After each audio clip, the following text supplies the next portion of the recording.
Hi, I'm Elisa Wood, and I'm here today with Doug Staker from Demand Energy.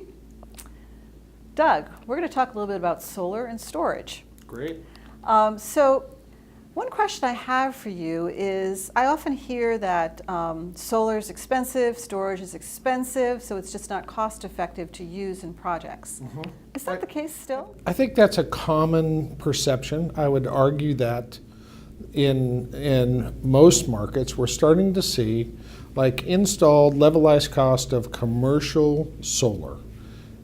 We are doing PPAs that fall in between the 7 and 9 cent range as far as the solar cost, right? And that's good. That's an improvement over for commercial scale solar.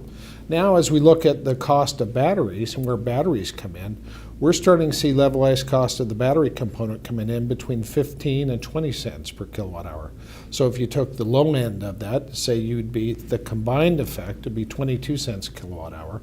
And on the upper side of that, you would be fundamentally 29 cents a kilowatt hour. So in some markets, that's very cost competitive. Not all markets, but a lot of the markets where there are challenges with demand charge management, demand response, and even resiliency, I think it plays out real well. So those might be New York, places like that where New York, New England, California, Uh-huh. Hawaii, but also we're starting to see markets in other regions like we're starting to see some parity down in South Africa, some rates down there. We see some very interesting opportunities in Australia as well. Oh, very good.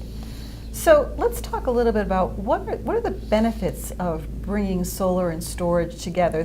The combined benefit is better than having just one or the other, correct? You bet. So if you think of solar as a great source of inexpensive energy, but it's a terrible source of power. And most commercial accounts have a demand charge, which is all power-based. So by blending solar plus storage together, you transform that low-cost energy system, the storage system, and what it's able to provide, and you can transform it into a low-cost power source with the marriage of batteries. So if you're chasing demand charge management, you can time shift and use that throughout the operating day when most peak prices are for demand. You can time shift and move that solar just a little bit. You know, in California, we used to see the peak from noon to 6. It's moving now more to 4 to 9, or 4 to 7, 5 to 9, that sort of time frame.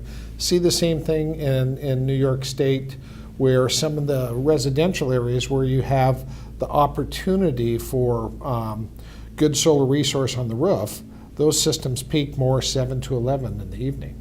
So being able to time shift that for bill savings.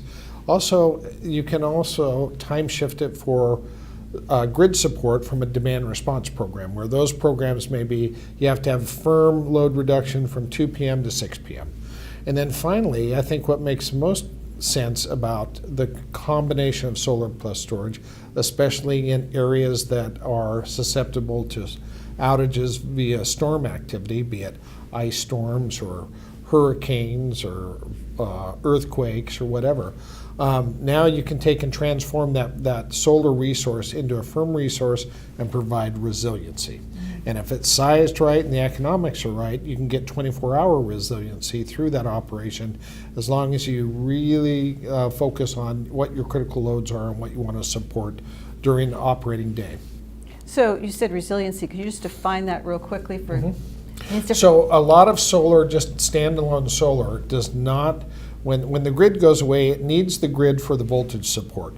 So if you have it matched with a storage system that has a voltage source inverter included in that, now you can energize that solar and make it active in a standalone mode for resiliency. So if we have another hurricane, or we had bad weather that came through New York on the 5-year anniversary of Sandy, it was terrible. It was a miserable day. It knocked a bunch of power out in the Northeast.